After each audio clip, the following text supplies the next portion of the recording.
Good morning India. दोस्तों नमस्कार। दोस्तों आज की मेरी ये कहानी कोमल की ज़िंदगी की सच्ची दास्तान है। वो एक तलाकशुदा है और हिमाचल में गेस्ट हाउस चलाती है। आगे उसके साथ क्या होता है ये आप कहानी में ही सुनिएगा। तो अगर आप चाहते हैं कि इस कहानी की ऑडियो क्वालिटी आपको पसंद आए, जब आपके कानों तक पहुँचे तो एक काम जरूर करना, इस कहानी को सुनते वक्त आप ईयरफोन या फिर हेडफोन का उपयोग करना। अब चलिए इस कहानी को शुरू करते हैं। मेरा नाम कोमल, मैं हिमाचल प्रदेश की रहने वाली हूँ। मैं अपनी पहचान जाहिर नहीं कर सकती, इसलिए शहर का नाम नहीं बता सकती। मेरी उम्र 32 साल, मेरी लंबाई 5 फीट 7 इंच, रंग गोरा। वैसे भी आप सभी जानते हैं कि भारत में ठंडे प्रदेश की लड़कियां कितनी सुंदर होती है। ठीक उसी तरह मैं भी काफ़ी आकर्षक हूँ। 2012 में ही मेरी शादी हुई, मगर परिवार में काफ़ी दिक्कत होने की वजह से 2014 में मेरी तलाक हो गई। अब मैं अपने मायके में ही रहती हूँ। मैं अपने माता पिता की एक ही संतान हूँ। जब मैं छोटी ही थी, करीब 12वीं में, तभी मेरी माता का देहांत हो गया था और 2016 में मेरे पिताश्री भी गुजर गए।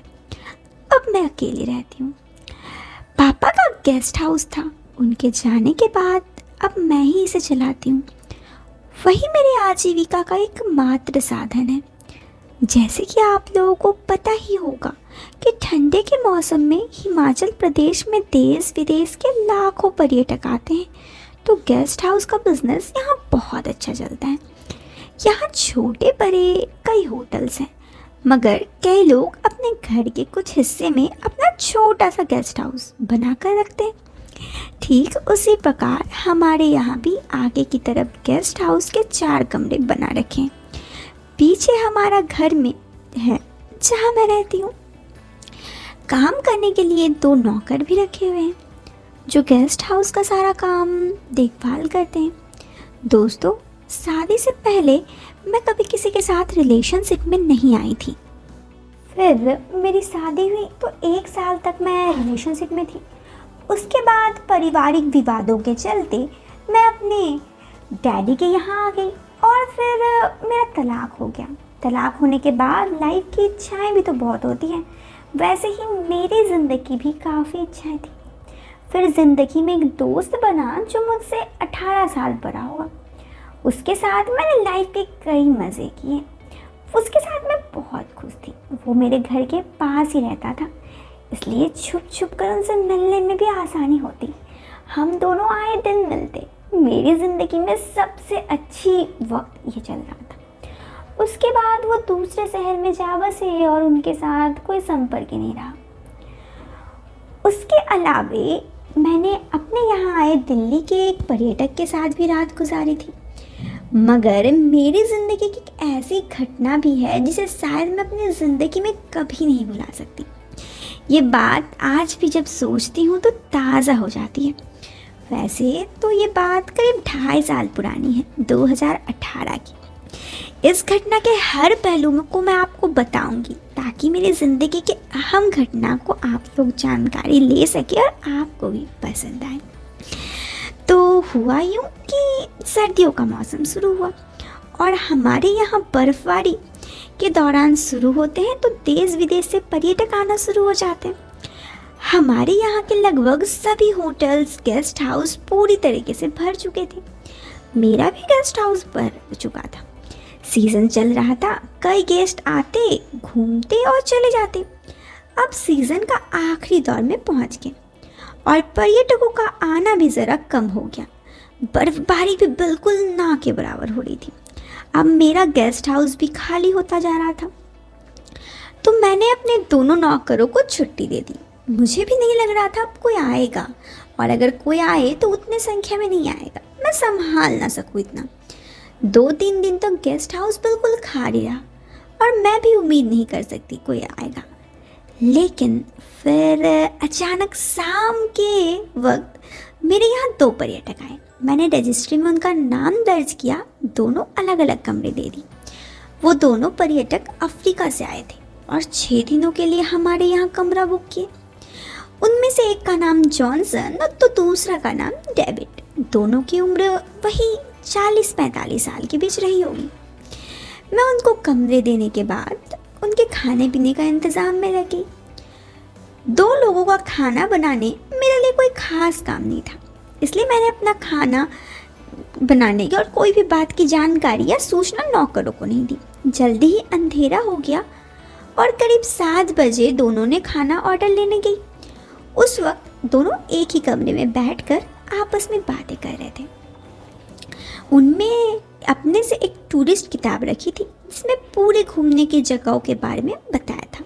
वो दोनों उसी को देख रहे थे। मैंने उनको बताए हुए ऑर्डर लिखा और जाने लगी।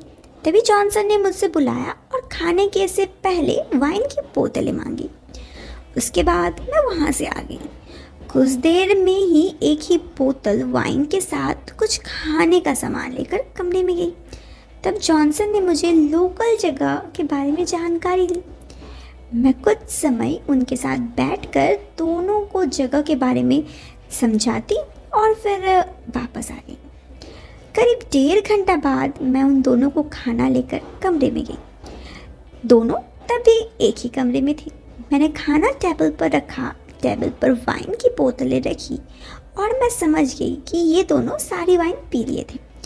उस वक्त दोनों को मैं देख रही थी। दोनों काफ़ी शरीर के हिस्ट पुष्ट थे और मसल्स वगैरह थे, यूँ कहे तो हट्टे कट्टे थे। मैं बिना कुछ कहे वहाँ से वापस आ गई।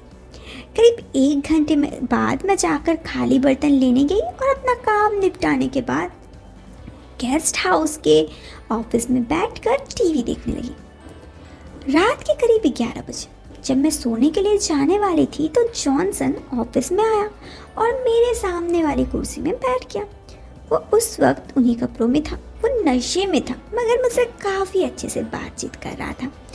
बात करते हुए मेरी नज़र अचानक उस पर पड़ी। मैं उसे देख रही थी बार बार मगर कुछ कह नहीं रही थी। एक अकेली लड़की ये सब देख के तो अट्रैक्ट होगी ही। मैं भी बार बार उसी के बारे में सोच रही थी। बात करते करते मुझे नींद आ रही थी और करीब 12 बज गए तो वो चला गया। मैं भी ऑफिस बंद करके कमरे में चली गई। बेड पर भी लेट कर मैं वही सब सोच रही थी और फिर काफ़ी समय बाद मुझे नींद आ गई। सुबह जल्दी उठी और मैंने नाश्ते का ऑर्डर लिया और वो दोनों नाश्ता करने के बाद पहले से बुक किए हुए कार में घूमने चले गए। जाते जाते उन्होंने साफ सफाई के लिए चाबी मुझे दे दी। सुबह के 10 बजे सफाई के लिए मैं उनके कमरे पे गई। मैंने पूरा कमरा अच्छे से साफ़ किया और मैंने बिस्तर साफ़ करने के लिए तकिया हटाई तो एक किताब थी। उनमें से कुछ विदेशी लड़कियों की फ़ोटो थी। मैं जान गई ये किताब इनकी ही है और ये काफ़ी अलग मिजाज के लोग लगते हैं। उसके बाद मैं वहाँ से आ गई। फिर दिन भर अकेले ही मेरे दिमाग में रात वाली बात और किताब की बात आती रही। इससे पहले मैं कभी किसी अफ्रीकन लोगों से ज़्यादा बातचीत या फिर खुली मिली नहीं थी या फिर कोई भी विदेशी से। मैंने यही सोचा कि सब का लाइफ एक ही जैसा होता है। फिर मेरे मन में कुछ था और मैं भी काफ़ी समय से किसी के साथ रिलेशनशिप में आना चाहती थी। शाम को दोनों वापस आए और उस शाम मौसम भी ख़राब हो गया। मैंने दोनों को जल्दी ही खाना दे दिया और ऑफिस में आकर टीवी देखने लगी।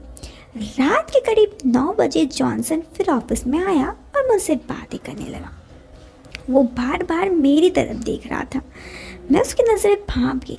जॉनसन तो यूँ मुझसे अंग्रेजी में बात कर रहा था, लेकिन मैं आपकी इसकी हिंदी अनुवाद करके बताती हूँ। वो मेरे परिवार के बारे में कुछ पूछ रहा था और मैं उसका जवाब दे रही थी। मैं उस वक्त काफ़ी लंबे सोफ़े में बैठी थी और वो सिंगल सोफ़े में बैठा था। बात करते करते वो मेरे बगल के सोफ़े पे आकर बैठ गया और फिर वो मेरी तारीफ़ करने लगा। लगातार वो मुझे देख रहा था। उसकी नज़रें मैं भांप रही थी। उसकी सुंदरता की तारीफ़ करना शुरू हुआ और उसकी बातों से मुझे शक हुआ कि ये कुछ तो ज़रूर चाहता है। फिर मैं भी ज़्यादा कुछ नहीं सोच रही थी मगर मैं इस बार इतना ही कह रही थी कि अगर ये कुछ कोशिश करता है तो मैं अपने आप को नहीं रोकूंगी। इतना तो वो मुझे लाइन मार रहा था। बात बढ़ती रही और पहले से मौसम काफ़ी बिगड़ गया और तेज बर्फबारी शुरू हो गई, इसलिए वो अपने कमरे चला गया। मैं भी अपने कमरे में सोने चली गई।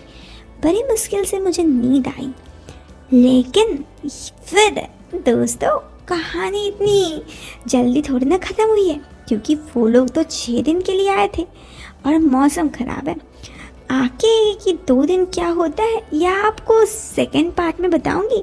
ये पार्ट बहुत ही ज़्यादा लंबी हो गई है, तो इस वीडियो से लेती हूँ अलविदा। इंतज़ार कीजिए कल के सेकंड पार्ट का।